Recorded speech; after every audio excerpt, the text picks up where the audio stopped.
Ouais.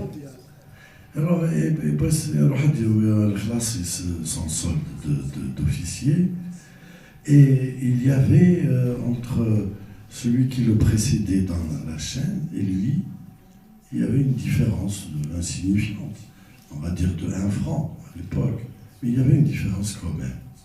Khatrouni Smith Jean-Pierre quelque chose, Insan Smith Mouloud Mamri. On lui a expliqué, ils lui ont dit, bah, ben, c'est parce que ça, c'est le solde du français, et toi, c'est le solde indigène. Et bien, il est le registre, il est sous Sina, oui, de l'encrier, avec Sina sous le pouce, avec Sina sous l'empreinte. Voilà un peu ce qu'était Mamri, quoi, vraiment, quelqu'un de toujours astucieux, toujours trouvant la bonne réponse, la bonne intelligence de la chose. La relation, la colline oubliée. Ben, la colline oubliée,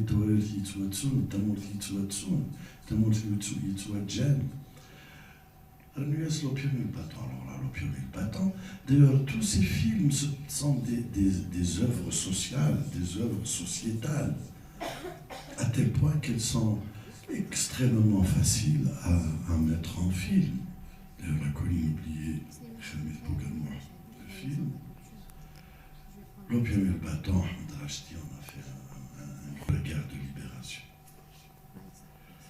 Et après l'indépendance, dans les années 80, il a fait la traversée, qui est aussi une expérience de vie, qui est sa vie, il raconte une mission qu'il avait effectuée pour le recueil de l'Ahlil, quand il partait en mission du CRA pour recueillir les Ahlil de Timimoun.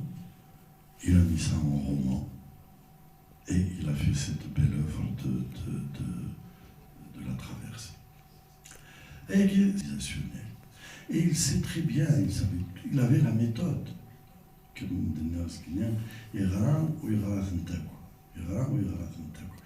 la méthode, il sait qu'une langue ne peut pas se déployer sans grammaire, sans structure.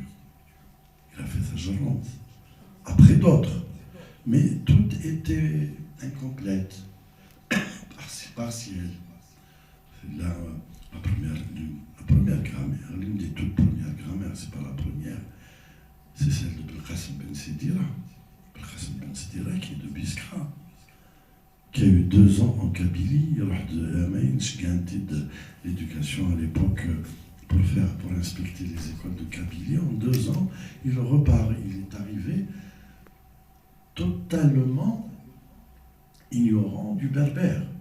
Il était de Biskra. En 2 ans, il a recueilli des textes de Travail. Il se partage en Travail. C'est extraordinaire quand même. Ces grands esprits-là, en 2 ans. 2 ans de vie, te fait tout ça. Le Qasim Ben Sedira. Puis après, il y a eu Boulifa, il y a eu Hanouz, il y a eu tout ce beau monde. Et c'est lui qui a fait la grammaire définitive. Elle est vraiment définitive, puisqu'on l'emploie encore aujourd'hui, et on l'emploiera encore demain. Et c'est lui qui a crié Amawel, les glossaires. Que montre l'Amawel? L'Amawel, les Amawel, puisqu'il y en a eu plusieurs glossaires, même spécialisés pour certains. Que montre-t-il dans cette dispersion de ce qu'il est convenu d'appeler les parlers berbères, mais qui sont les langues berbères? Dans cette dispersion qu'il est convenu d'appeler les parlers berbères, il y a une unité fondamentale. L'unité d'abord, elle est syntaxique, elle est grammaticale. La grammaire est la même. Mais le lexique aussi est le même. Le lexique, l'unicité du lexique renvoie à quoi? Renvoie à une vie commune. D'où leur vient le mot même du palmier? Ils n'ont pas de palmier. Hein? Et pourtant, c'est un test. Ça veut dire qu'à un moment, ils étaient là où il y avait Zizdaïn et qu'ils avaient le mot pour ça. D'où vient-il que le blé, s'appellent partout pareil. Les Chihines, les Rifines, les Mouzovaï, les Touaregs, les Khveï, les Chaouines, partout, même jusqu'à Metmata en Tunisie, c'est toujours le même mot, Yarzen, Yarzen, etc., etc. Ça veut dire quoi? Eh bien, ça veut dire que ces gens-là ont eu une vie commune et qu'ils pratiquaient l'agriculture du blé, la céréaliculture. La céréaliculture, pourquoi?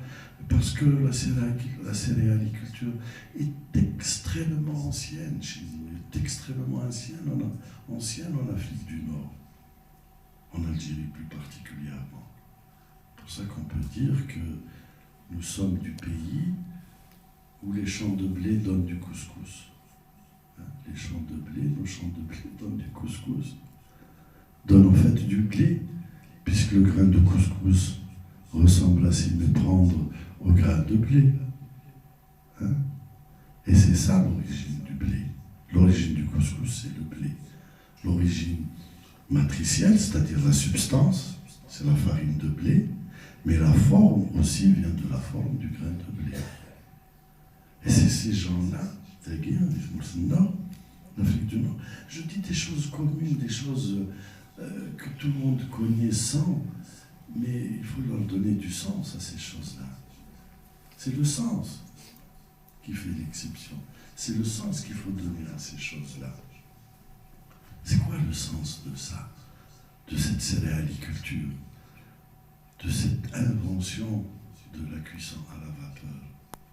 Parce que c'est les Maziran, les Maziran, ils donnent le fin, et ils donnent le fin, au soupir, ce four, au soupir, avec la cuisson à la vapeur.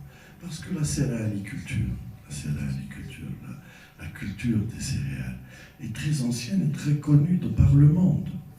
En tout cas, dans les deux rives de la Méditerranée, en Europe du Sud comme en Afrique du Nord. Et les produits meuniers du blé, tu obtiens de la semoule et de la farine. Cette semoule et cette farine, tu mets de l'eau, un liquide quelconque, tu obtiens une pâte. Mais tout le monde, tous les gens qui pratiquent la céréaliculture, font cuire cette pâte-là par cuisson directe. Et ça donne quoi? Ça donne la galette, le pain, les pâtes, le choubaz, dioul et tout ça. Par cuisson directe. Nous sommes les seuls à avoir inventé un autre mode de cuisson. Un autre mode de cuisson, qui est la cuisson à la vapeur. La cuisson à la vapeur des chutes, c'est compliqué la cuisson à la vapeur. Parce que ça nécessite un dispositif particulier. Ce dispositif particulier, c'est quoi? C'est une source de production de la vapeur d'abord. Il faut inventer le chaudron.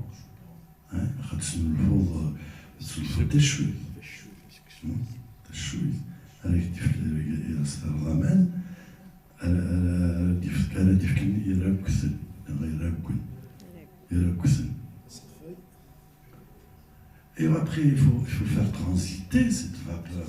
Il faut canaliser cette vapeur.